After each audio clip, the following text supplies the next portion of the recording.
pondok. Bab 2661 sampai bab 2664. Wajah Liu Jing memerah, dia tidak menyangka kepala sekolah Susan bisa begitu jahat. Dia tersipu dan berkata, "Tuan, apa yang tampan? Anak laki-laki itu sama sekali tidak tampan." Kepala sekolah Susan tertawa, "Kamu tidak tampan, dan kamu ditipu olehnya, maka kamu akan menderita kerugian besar," kata Susan. Kepala sekolah tertawa terbahak-bahak. "Oh, Tuan, mengapa kamu seperti ini?" Liu Jing menghentakkan kakinya dengan malu-malu, berbalik dan pergi. "HMPH, jika aku bertemu pria bernama Ye Chong lagi kali ini, aku pasti tidak akan membiarkan dia pergi dan membuatku sangat menderita," kata Liu Jing. Lalu, Liu Jing berbalik dan pergi. Kepala sekolah Susan memandang punggung Liu Jing dengan penuh kasih sayang. Setelah Liu Jing pergi, kepala sekolah Susan berkata pada dirinya sendiri, apakah terlalu berbahaya bagi gadis kecil seperti Liu Jing untuk melakukan tugas ini? Namun, dia berubah pikiran dan menyadari bahwa apa yang paling dibutuhkan Liu Jing sekarang adalah melalui pengalaman. Dia adalah orang yang memiliki takdir, dan hanya dia yang bisa melakukan tugas ini. Nenek moyang tidak pernah salah. Nenek moyang telah memperhitungkan bahwa perkembangan Susan di masa depan akan tetap bergantung pada Liu Jing, sehingga Liu Jing tidak akan berada dalam bahaya. Keesokan harinya, Jinling, Ye Chong mengendarai mobil bisnis hitam di jalan utama di Jinling. Zhu Jiayin duduk di kursi penumpang, sedangkan Biksu Bai Bao dan Profesor Chen duduk di kursi belakang. Sekarang, semua orang di Tahta Suci Timur telah dibantai oleh Ye Chong, dan Profesor Chen tidak lagi dalam bahaya untuk sementara waktu. Oleh karena itu, Zhu Jiayin juga terlihat sangat santai. Ye Chong berencana menemani Profesor Chen menghadiri seminar akademik hari ini, dan kemudian dia akan melakukan hal lain. Chen Fei awalnya ingin mengikutinya, tetapi pada akhirnya, ayahnya harus mengajarinya beberapa kata dan harus kembali ke sekolah dengan patuh. Ye Chong mengantar semua orang dari hotel tempat mereka menginap, menyusuri jalan utama di Jinling, dan berkendara ke selatan. Setelah berkendara sekitar 1 jam, kami sampai di tempat tujuan, Jinling International Conference Center. Jinling juga merupakan kota besar di Tiongkok, merupakan ibu kota kuno bersejarah yang terkenal dengan pemandangannya yang indah. Di kiri kanan jalan di Jinling terdapat pohon sikamor yang sangat indah. Konon pada zaman dahulu, burung phoenix pernah menghuni Jinling di pohon ara ini, meninggalkan aura yang tak terhitung jumlahnya untuk Jinling. Oleh karena itu, Jinling telah menjadi tempat pilihan generasi keluarga kerajaan. Pusat konvensi Jinling terletak di zona pengembangan sains dan teknologi Jinling, dan banyak konferensi internasional diadakan di sini setiap hari. Banyak orang yang datang dan pergi adalah ilmuwan terkenal di dunia akademis. Ye Chong memarkir mobil di tempat parkir dan keluar dari mobil bersama semua orang. Di sisi kanan tempat parkir terdapat bangunan melingkar besar yang merupakan tempat utama pusat konferensi. Saat ini mulai dari pintu masuk parkiran sudah banyak terdapat bendera dan rambu warna-warni. Tandanya bermacam-macam karena banyak pertemuan yang diadakan di sini setiap hari. Konferensi akademik yang dihadiri Profesor Chen dan yang lainnya hanyalah salah satunya. Tanda-tanda ini disusun secara berurutan. Yang terdekat bertuliskan, Seminar Internasional Penelitian dan Pengembangan Terkini Bahan Nano, dan di bawahnya tertulis lantai 3 pusat konferensi, lalu ada tanda yang menunjuk ke arah itu. Ada lagi yang namanya, Konferensi Teknologi Riset Sensor Nasional, ada tanda panah mengarah ke kanan yang menandakan setiap orang harus ke kanan. Juga memiliki banyak acara seperti konferensi penukaran beras, pameran masker wajah, konferensi pengembangan counter medis dan sebagainya. Salah satu tanda hijau menonjol di antara semua tanda dan menarik perhatian semua orang. Ada gambar rambut di papan nama, dengan tulisan Seminar Akademik Gen Rambut Tiongkok dan Seminar Nasional Pencegahan Rambut Rontok Pertama, dengan huruf besar. Alamatnya tertulis di bawah, yaitu di Ruang Konferensi 503 Pusat Konferensi. Kemudian, sebuah panah menunjuk ke lokasi pusat konferensi utama. Profesor Chen berkata, "Ayo pergi, ini pertemuan yang kita hadiri." Setelah mengatakan ya, dia mengeluarkan lencana kerja pertemuan tersebut, yang juga berwarna hijau, dan menggantungkan ikat pinggang di lehernya. Semua orang mengikuti tanda itu dan berjalan menuju pusat konferensi. Ada tanda di setiap beberapa langkah, jadi Anda tidak akan tersesat selama menemukannya. Sepanjang perjalanan, kami berjalan sekitar 10 menit, dikelilingi arus orang yang tiada habisnya. Orang-orang ini mengenakan pakaian rapi dan datang untuk menghadiri konferensi dan berbagai pertemuan. Di antara mereka, Ye Chong melihat beberapa kepala botak memakai tanda konferensi yang sama dengan Profesor Chen. Semua kepala botak ini mengenal Profesor Chen dan menyapanya satu demi satu. Tentunya, ia juga datang untuk menghadiri konferensi tentang gen generasi rambut. Setelah itu, semua orang berjalan ke alun-alun di depan gedung konferensi utama. Ternyata ada lebih banyak orang di sini. Banyak orang berkumpul di sini, mengobrol di telepon, makan, membaca, Ada juga beberapa fotografer yang mengambil gambar di sini. Profesor Chen dengan cepat masuk ke gedung utama bersama 3 orang lainnya. Karena Profesor Chen memiliki kartu identitasnya, dia dengan mudah melewati penjaga keamanan gedung utama. Beberapa orang naik lift dan naik ke lantai 5. Dibandingkan hiruk-pikuk di bawah, ruang konferensi di lantai 5 relatif sepi. Lagi pula, jumlah peserta pertemuan yang tidak populer itu masih sedikit. Namun, ketika Ye Chong masuk, dia menemukan bahwa sebagian besar orang di ruang konferensi sudah penuh. Di antaranya banyak peserta yang duduk di belakang, dan peserta ini semuanya memiliki merek terkenal. Sebagian besar adalah produsen sampo, dan beberapa dokter dari bagian dermatologi rumah sakit tersebut.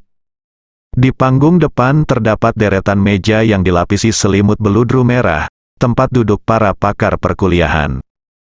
Ada belasan tanda bersebelahan di atas meja, dengan nama-nama ahli ditulis secara berurutan.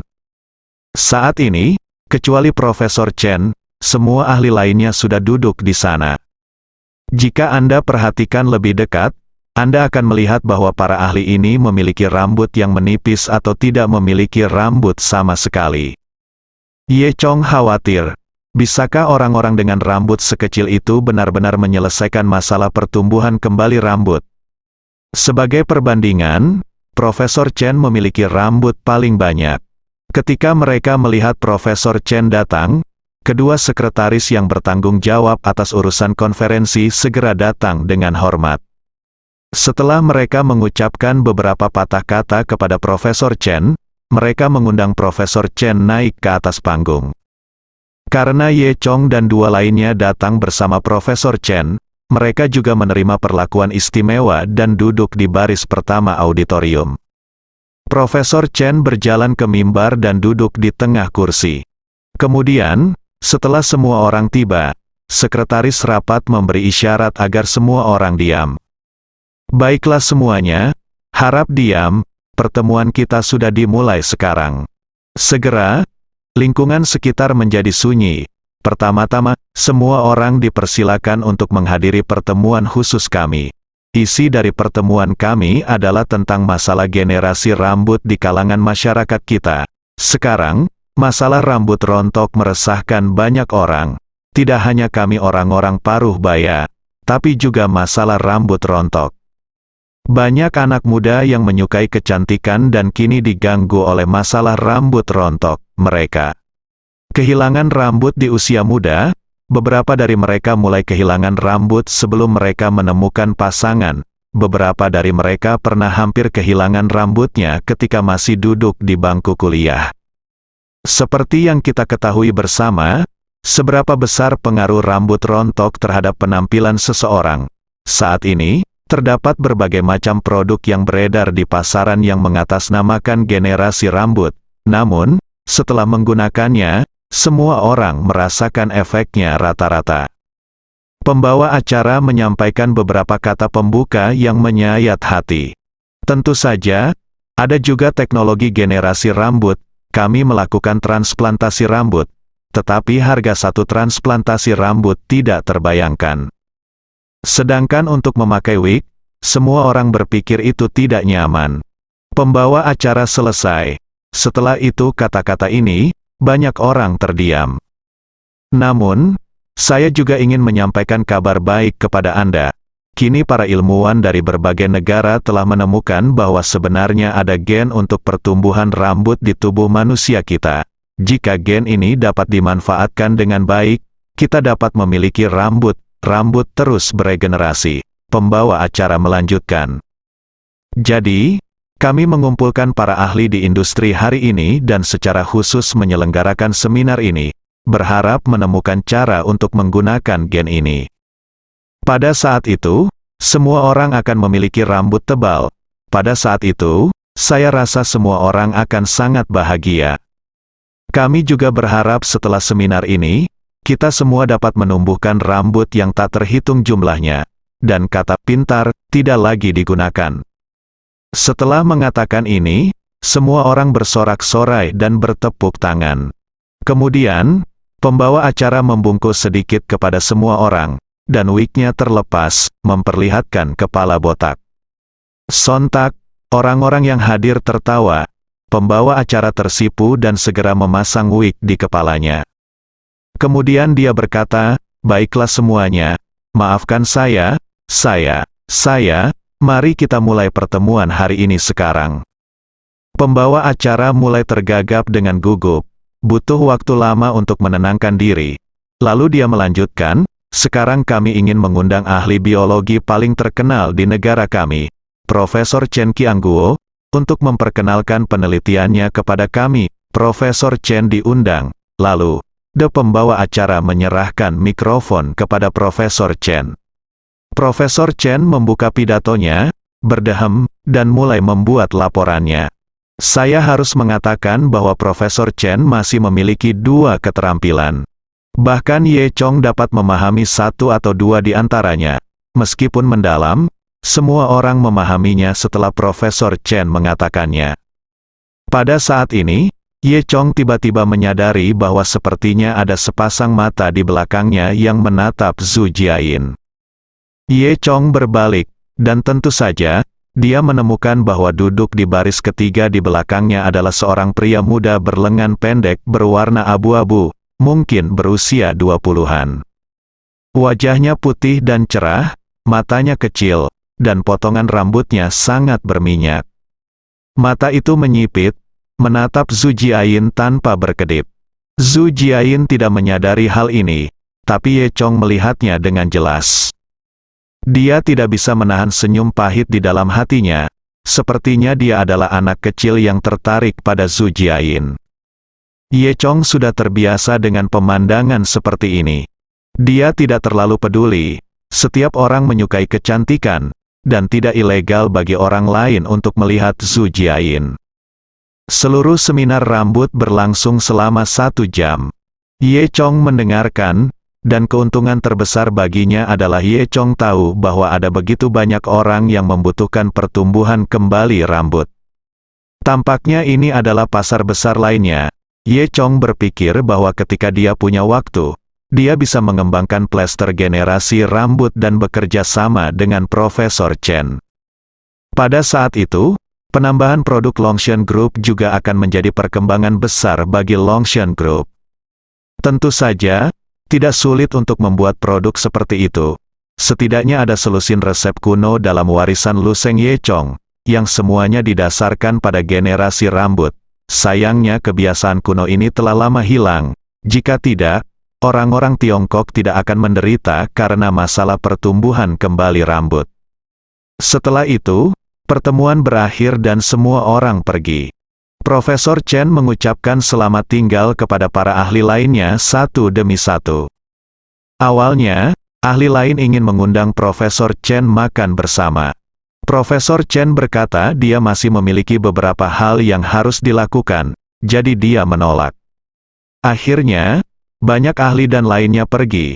Yang tersisa hanyalah Profesor Chen, Ye Chong dan lainnya. Ketika mereka hendak pergi, anak laki-laki yang selama ini mengintip Zhu Jiayin tidak pergi. Malah dia berjalan tepat di depan Zhu Jiayin.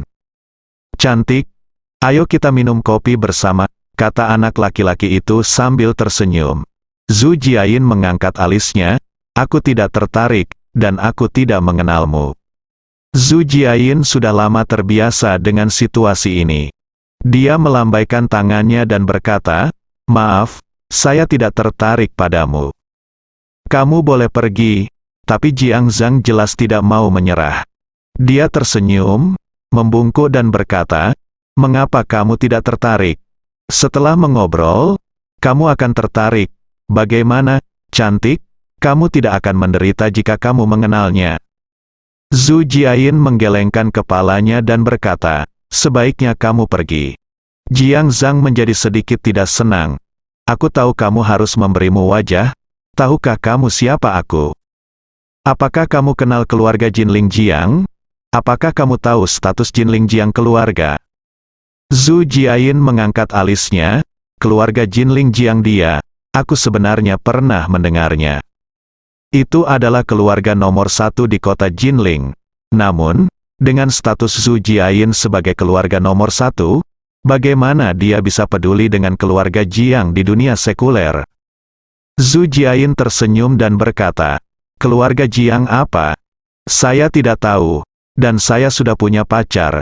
Setelah mengatakan itu, Zhu Jiayin menatap Ye Chong dengan matanya sendiri. Yang terakhir memiliki senyum masam di wajahnya, berpikir bahwa Zhu Jiayin akan menggunakan dia sebagai tameng lagi. Sebelum Ye Chong bisa mengatakan apapun, Jiang Zhang sudah menatap Ye Chong dengan kebencian. "Anak ini, apakah dia seperti ini? Bisakah dia menjadi pacar seorang wanita cantik? Dia tidak terlihat terlalu baik. Kamu memiliki selera yang buruk terhadap wanita cantik," kata Jiang Zhang dengan nada meremehkan. Ye Chong tersenyum pahit, bertanya-tanya orang seperti apa dia. "Apakah aku seburuk itu?" Dengarkan saja, Jiang Zhang terus berkata, "Haha, bagaimana kalau ini, cantik, aku akan membantumu. Mulai sekarang, kamu akan menjadi pacarku." Anak ini menyuruhnya pergi secepatnya. Saat dia berkata, Jiang Zhang mengambil keluar kartu bank A memantul ke tubuh Ye Chong. Ye Chong tidak mengambil kartu itu, dan kartu itu langsung jatuh ke tanah. "Wah, ada 100 juta yuan di kartu ini, yang cukup untuk dihabiskan oleh orang miskin sepertimu seumur hidup. Cepat tinggalkan dia dan menjauh dariku," kata Jiang Zhang dengan sangat arogan. 100.000 yuan, Ye Chong merasa lucu. Dia belum pernah melihat orang memamerkan 100.000 yuan. "Kamu bisa menghabiskan 100.000 yuan seumur hidup?" Jiang Zhang tersipu dan berkata, "Apa kamu? Mengapa kamu menginginkan lebih? Ambil cerminmu sendiri dan lihat apakah kamu layak. Ambil uang ini dan keluar dari sini." Ye Chong mengangkat bahu, "Kamu hanya ingin membelikanku pacar cantik seharga 100.000 yuan. Menurutmu aku bodoh? Atau menurutmu dia tidak berharga?" Zhu Jiayin meliriknya dengan marah, berpikir bahwa Ye Chong masih membuat lelucon seperti itu saat ini. Jiang Zhang tersipu mendengar perkataan Ye Chong. Dia mencibir dan berkata, "Oke, nak, oke. Bukankah kamu hanya ingin meminta lebih banyak uang? Apa sulitnya tentang ini?" Setelah mengatakan itu, Jiang Zhang mengeluarkan cek. Lemparkan pada Ye Chong. Dia berkata, "Tulis sendiri, Anda dapat menukarnya di bank manapun di Jinling." Ye Chong merasa geli. Saat membandingkan uang dengan orang lain, Ye Chong benar-benar tidak pernah rugi. Namun, Ye Chong bosan dengan plot lama dan berdarah ini. Oleh karena itu, dia tidak bersedia menunjukkan kekayaannya kepada Jiang Zhang. Ye Chong hanya berkata dengan ringan, "Saya tidak butuh uang bau Anda, keluar dari sini sekarang dan jangan ganggu pacar saya." jika tidak jangan salahkan saya karena bersikap kasar kepada Anda. Jiang Zhang tampaknya adalah orang yang mendominasi di kota Jinling. Bagaimana nenek moyang generasi kedua Anda pernah dipermalukan seperti ini? Setelah mendengar ini, dia langsung menjadi marah. Mendengar ini, Jiang Zhang merasa sangat tidak senang. Cao Ku, aku belum pernah melihat orang yang begitu sombong dalam hidupku. Ye Chong terkekeh, kamu akan melihatnya hari ini. Jiang Zhang menjadi lebih marah. Cao Ku, nak, kamu sedang mencari kematian. As dia mengatakan ini, Jiang Zhang tidak bisa menahan diri untuk tidak memukul Ye Chong secara langsung. Jiang Zhang ini juga terbiasa sombong, dan dia mendapat masalah setiap kali dia tidak setuju. Namun, kali ini dia salah memukul orang, dan Jiang Zhang bukanlah orang biasa. Dia memiliki beberapa kungfu dan dapat dianggap sebagai seorang pejuang. Di dunia orang biasa, bisa menjadi seorang pejuang tidaklah buruk. Hanya dapat dikatakan bahwa keluarga Jiang masih memiliki kekuatan tertentu. Itu sebabnya Jiang Zhangcai begitu sombong. Dengan kekuatannya sebagai seorang pejuang, dia bisa menjadi sombong di saat-saat biasa. Tapi kali ini, Jiang Zhang mengacau dengan orang yang salah. Sebelum tinjunya mencapai Ye Chong, dia mendengar suara pop dan terpesona oleh Ye Chong. Jiang Zhang terbang beberapa meter dan jatuh ke kursi di sebelahnya. Dan dengan bintang di matanya, dia tidak tahu bagaimana dia berbaring di kursinya. Jiang Zhang memandang Ye Chong dengan kaget, lalu melihat lingkungan sekitarnya, sedikit bingung. Apa yang terjadi? Tidak sampai beberapa detik. Kemudian Jiang Zhang menyadari apa yang sedang terjadi, dan wajahnya terbakar karena nyeri. Kedua adik laki-laki yang dibawanya juga bereaksi saat ini. Mereka bahkan tidak melihat bagaimana Ye Chong bergerak. Saya baru saja melihat Jiang Zhang dipukuli. Kedua orang itu bergegas dan membantu Jiang Zhang berdiri. Jiang Zhang terkejut dan marah. Dia menatap Ye Chong dan bertanya, "Kamu memukulku?" Ye Chong berpura-pura acuh tak acuh. "Akulah yang memukulmu. Bagaimana?" "Aku, Cao, jika kamu berani untuk memukulku, kamu akan mati hari ini. Sudah diputuskan? Ayo, pukul dia sampai mati," teriak Jiang Zhang. Yang jelas, kedua adik laki-lakinya bukanlah bawahan biasa, melainkan dua pengawalnya. Kedua pengawal ini lebih kuat dari Jiang Zhang. Dengan mengatakan itu, kedua pengawal itu bergegas maju. Meski kedua pengawal ini lebih kuat dari Jiang Zhang, mustahil mengalahkan Ye Chong. Dalam sekejap, keduanya terlempar. Jiang Zhang terkejut. Dia tidak menyangka anak ini akan sekuat itu kali ini. "Keluar dari sini segera. Jika kamu membiarkan aku bertemu denganmu lagi, aku tidak akan pernah membiarkanmu," kata Ye Chong. Saat ini, meskipun Jiang Zhang terkejut, dia tidak takut sama sekali. Dia memandang Ye Chong dan mencibir, "Nak, apakah kamu berpura-pura bersikap keren denganku? Kamu pikir kamu kuat? Bukan, jika kamu mampu. Tunggu saja aku, ketika paman ketigaku datang. Lihat apakah dia tidak memukulmu sampai mati." "Apa-apaan, kamu berani memukulku? Saya pikir kamu tidak ingin hidup lagi." Jiang Zhang mengutuk, tetapi tidak berani mendekati Ye Chong lagi. Ye Chong berkata, "Baiklah.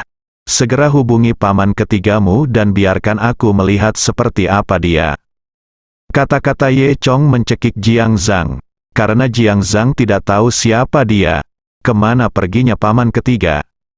Awalnya, dia datang ke konferensi akademik ini sebagai kesepakatan dengan paman ketiganya. Alhasil, sesampainya di sana, paman ketiganya tidak kunjung datang. Ketika Jiang Zhang tersipu karena marah dan tidak dapat berbicara, seorang pria botak dan berdebu masuk. Jiang Zhang dan Ye Chong melihat orang ini pada saat bersamaan. Sekilas Ye Chong tahu bahwa pria botak ini memiliki kekuatan Grandmaster tingkat surga, dan dia tampaknya adalah master di dunia seni bela diri. Ketika Jiang Zhang melihat pria botak itu, Dia tidak bisa menahan kegembiraannya dan berteriak, "Paman ketiga, ini benar-benar kamu, datang saja seperti yang aku katakan, kamu lebih cepat dari Cao Cao." Ternyata pria botak ini adalah Jiang. Paman ketiga Zhang, biksu botak yang tingginya 2 kaki itu bingung dan mengabaikan Jiang Zhang. Malah dia berjalan langsung ke arah Profesor Chen. Dia berkata kepada Profesor Chen, "Chen tua, jangan khawatir, semua bahan itu aman sekarang." Profesor Chen mengangguk dan berkata, "Oh, terima kasih banyak, Stroke." Ternyata orang tersebut adalah Liu Qi, Raja Yanyan dari dinasti Han, dan teman Chen Qiangguo, Jiang Zhongzong. Faktanya, Jiang Zhongzong datang ke sini untuk menghadiri seminar generasi rambut. Ia sering diganggu oleh kepalanya yang botak. Meskipun dia memiliki kekuatan seorang Grandmaster, dia tetap tidak bisa memiliki rambut yang indah, jadi dia sudah lama bermasalah. Sebelum Jiang Zhongzong selesai berbicara, Jiang Zhang datang dan berkata, "Paman ketiga, kamu datang tepat pada waktunya, seseorang menindasku, kamu harus membantuku." Jiang Zhongzong mengangkat alisnya dan menatap Jiang Zhang. Dia mengenal keponakannya dengan sangat baik. Adalah baik jika kamu tidak menindas orang lain. Jika orang lain menindasmu, biarkan aku melihat siapa yang menindasmu. Jiang Zhang menunjuk ke arah Ye Chong. Ini bajingan kecil ini. Jiang Zhongfeng memperhatikan Ye Chong langsung. Lalu, dia melirik Ye Chong dan merasakan kekuatan agung di tubuh Ye Chong. Jiang Feng sedikit terkejut. Dia sudah mendengar apa yang dikatakan Liu Qi tentang apa yang terjadi sebelumnya. Jiang Zhongzong sudah menebak siapa Ye Chong. Kemudian, Jiang Zhongzong sedikit menangkupkan tinjunya ke arah Ye Chong dan berkata, "Apakah kamu Kaisar Pedang? Saya tidak menyangka Kaisar Pedang masih begitu muda. Saya sangat mengaguminya." Melihat sikap hormat Jiang Zhongzong, Jiang Zhang dan lainnya semua orang tercengang. "Haha, Tuan Jiang pantas mendapatkan penghargaan itu. Saya juga ingin berterima kasih kepada Tuan Jiang karena telah melindungi Profesor Chen. Anda memiliki penghargaan terbesar dalam masalah ini," kata Ye Chong sambil tersenyum. Zhu Jiayin juga berkata, "Ya, terima kasih banyak, Tuan Jiang." Jiang Zhongfeng berkata, "Menyumbangkan sedikit kekuatan kepada negara adalah apa yang harus kita lakukan sebagai seniman bela diri." Beberapa orang saling memuji. Pada saat ini, Jiang Zhang masih bergeming. "Paman ketiga, apa yang terjadi? Apakah kamu mengenalnya? Kamu tidak dapat memaafkannya bahkan jika kamu mengenalnya. Saya keponakanmu." Jiang Zhongzong menatap Jiang Zhang dengan tegas dan berkata, "Nak, sudah berapa kali ku bilang padamu, jangan ganggu orang lain di luar, datang ke sini dan minta maaf." "Apa, kamu ingin aku meminta maaf padanya? Siapa dia?" Sebelum dia bisa menyelesaikan kata-katanya, dia mendengar tamparan di wajahnya. Jiang Zhang menerima tamparan lagi. Kali ini paman ketiganya Jiang Zhongfeng yang memukulinya dengan keras hingga wajahnya merah dan bengkak. Jiang Zhang memandang paman ketiganya dengan tidak percaya. Meskipun Jiang Zhang biasanya sangat sombong, Jiang Zhongzheng hanyalah paman ketiganya, dan dia jarang menjaga Jiang Zhang. Tanpa diduga, kali ini Jiang Zhang benar-benar dipukuli dengan keras. Hal ini membuat Jiang Zhang takut hingga dia tidak berani berbicara. "Mengapa kamu tidak segera meminta maaf?" teriak Jiang Zhongzong. Jiang Zhang tidak punya pilihan selain mengatakan kepada Ye Chong, "Saya minta maaf." Nada suaranya sangat arogan. Ye Chong menyaksikan adegan ini dengan mata dingin.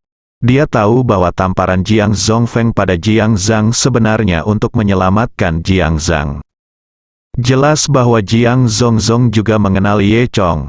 Dia telah mendengar banyak cerita tentang pembunuhan Ye Chong yang menentukan. Jika masalah ini tidak ditangani dengan baik, saya khawatir keluarga Jiang akan hancur.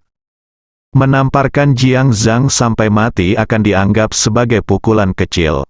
Dan bahkan jika dia memukuli Jiang Zhang sampai mati, tidak ada yang bisa dilakukan keluarga Jiang.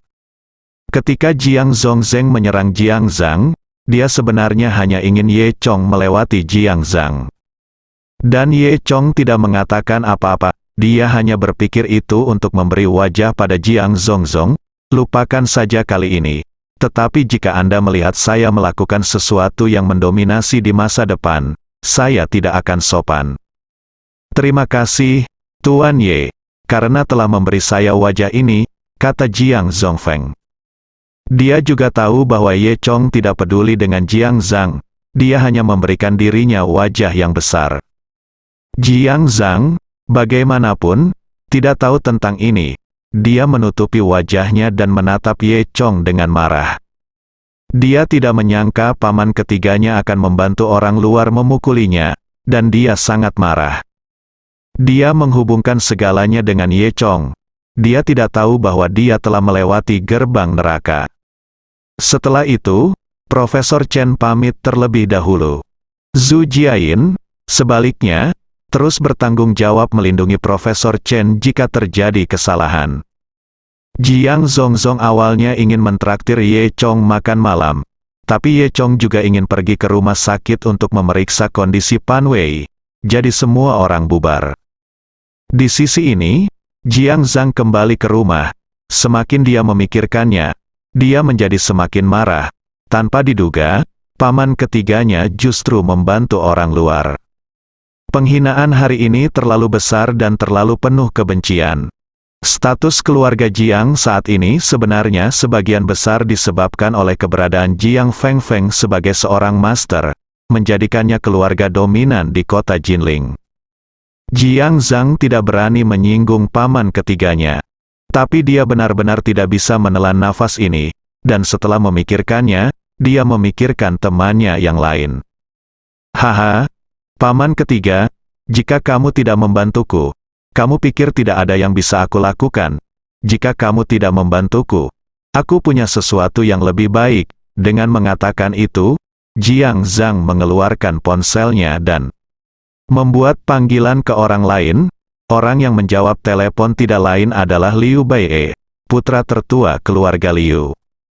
Kediaman keluarga Liu berada di Gunung Ungu kota Jinling, dan hubungan antara keluarga Liu dan keluarga Jiang cukup baik. Keluarga Jiang memberikan persembahan dalam jumlah besar kepada keluarga Liu setiap tahun. Dalam beberapa tahun terakhir, dengan pulihnya aura bumi, keluarga Liu secara bertahap mulai muncul di dunia sekuler. Secara kebetulan, Jiang Zhang bertemu Liu Bai'e. Hei, saudaraku, seseorang berani menggangguku, kata Jiang Zhang. Siapa dia? Kekuatan anakmu tidak rendah. Apakah orang yang bisa mengganggumu juga dari dunia seni bela diri? Liu Bai'e bertanya. Seharusnya begitu, saya mendengar paman ketiga saya memanggilnya Raja Pedang atau semacamnya, kata Jiang Zhang. Dia tidak tahu tentang status kata Kaisar Pedang di dunia seni bela diri.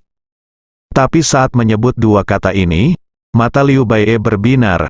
Apakah itu Ye Chong? Hei, benar. Jiang Zhang mengangguk dan berkata, ya, itu namanya, apa? Ya, kenal dia.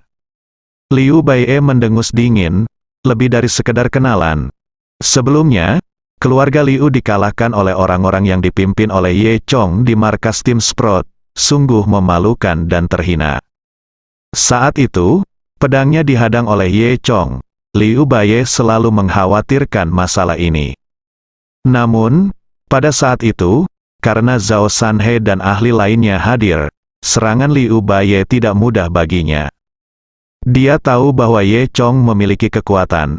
Tetapi Liu Bai'e tidak menganggap serius Ye Chong dan sudah lama ingin mencari kesempatan untuk berurusan dengan Ye Chong.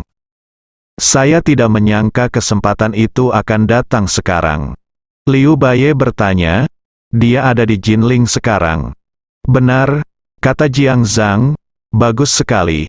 Temukan alamatnya dan beritahu saya, kata Liu Bai'e. Jiang Zhang mengira Liu Bai'e sedang membalas dendam untuk dirinya sendiri. Jadi dia segera berterima kasih kepada Liu Bai'e dan berkata, terima kasih, saudara. Terima kasih, saudara, saya pasti akan menemukan gadis tercantik di klub Wan Seng nanti dan mentraktirnya. Keesokan harinya, Ye Chong menemani Pan Wei. Meski Pan Wei terluka parah, namun tidak berakibat fatal. Di bawah perawatan Ye Chong, dia bisa pulih setelah istirahat beberapa hari. Pemakaman Bai Yingjun juga telah selesai. Tim Sprout terus berlatih. Setelah kejadian ini, tim Sprout menyadari bahwa kekuatan mereka masih tertinggal jauh. Mereka semua mengertakkan gigi dan menahan tenaga. Tidak ada yang ingin tragedi Bai Yingjun terulang kembali. Saat ini, Ye Chong sedang duduk di samping tempat tidur Pan Wei dan membantu Pan Wei mengambil jeruk. Meski terluka, Pan Wei merasa sangat bahagia. Dia dan Ye Chong berbicara sebentar. Pada saat ini, Ye Chong tiba-tiba merasakan gelombang kekuatan di luar jendela. Kemudian, selai bulu angsa ditiupkan dari jendela. Tampaknya tertiup angin, tapi melayang dengan sangat akurat ke Ye Chong. Ye Chong mengambil bulu angsa dan menemukan beberapa kata tertulis di atasnya. Jam 3 sore, di tepi sungai Xuanhei. Sungai Xuanhei adalah sungai yang sangat terkenal di kota Jinling. Ada juga tanda tangan di akhir, Liu Baiye. Ye Chong menyipitkan matanya, dia tidak menyangka Liu Baiye akan muncul. Mengapa dia menemukannya? Pan Wei melihat Ye Chong berpikir dalam-dalam dan bertanya dengan cepat, "Ada apa?" Ye Chong sedikit tersenyum, "Tidak apa-apa, ada sedikit masalah." Ye Chong mengatakan itu sedikit masalah, yang tidak berlebihan sama sekali. Dengan kekuatan Ye Chong saat ini, kebanyakan orang yang mencarinya hanyalah masalah kecil. Jadi Pan Wei tidak peduli, bahkan tidak repot-repot mengatakan, "Hati-hati," dan hanya memakan jeruknya sendiri. Saat ini, pintu bangsal dibuka. Orang yang masuk ternyata adalah Jiang Zhang. "Hei, nak, ayo kita bertemu lagi." Sebelum dia bisa menyelesaikan kata-katanya, dia melihat Pan Wei. Mata Jiang Zhang berbinar. Dia belum pernah melihat gadis secantik ini sebelumnya, bahkan lebih cantik dari yang dia lihat kemarin. Jiang Zhang tidak mengerti, siapakah Ye Chong ini? Ada begitu banyak gadis cantik di sekitar sini, apa yang terjadi? Jiang Zhang memandang Pan Wei dengan mata menyipit, yang membuat Pan Wei merasa sedikit tidak senang dan mengerutkan kening. Ye Chong bertanya, "Mengapa kamu? Ada apa?" Jiang Zhang akhirnya ingat dan berkata sambil tersenyum, "Hei, nak, kamu pasti sudah menerima surat tantangan dari kakak tertuamu, kan? Liu Baiye ini apakah kakak laki-lakimu?" Ye Chong tiba-tiba menyadari. "Haha, ternyata kamu tahu siapa Liu Baiye. Kalau kamu tahu, bagus sekali," kata Jiang Zhang. Tampaknya Jiang Zhang memberitahu Liu Baiye berita tentang Ye Chong. Keluarga Jiang memiliki kekuatan di Jinling, jadi tidak sulit menemukan Ye Chong. Tentu saja, Ye Chong tidak menyembunyikan jejaknya. Melihat Ye Chong tidak berbicara, Jiang Zhang mengira Ye Chong ketakutan. "Haha, apa? Apakah kamu takut?" Kemudian, Jiang Zhang menatap Pan Wei, "Siapa ini?" "Ini, dia pacarku." "Ada apa?" Ye Chong bertanya dengan lucu. "Apa? Ini pacarmu juga?" Jiang Zhang bingung. Ketika dia mendengar ini, Pan Wei segera menjadi waspada, memandang Ye Chong ke samping, mencubit Ye Chong dan berkata, "Apa yang terjadi dengan ini?" Jiang Zhang menunjukkan. Pandangan menyipit lagi, "Lebih baik melakukan ini. Saya bisa meluangkan hidupmu. Tetapi kamu berlutut dan memohon belas kasihan sekarang, dan kemudian biarkan kecantikan ini bermain denganku selama beberapa hari." Pan Wei mendengus, "Bah, tak tahu malu. Kamu pikir kamu ini siapa?" Menurut sifat kekerasan Pan Wei, jika Ye Chong tidak hadir, bahkan jika dia terbaring di ranjang rumah sakit, dia akan bergegas maju dan membunuh Jiang Zhang terlebih dahulu. Ye Chong mencibir, "Aku bahkan tidak berani menyinggung perasaannya. Kamu sangat berani. Apakah kamu tidak takut mati?" Bersambung.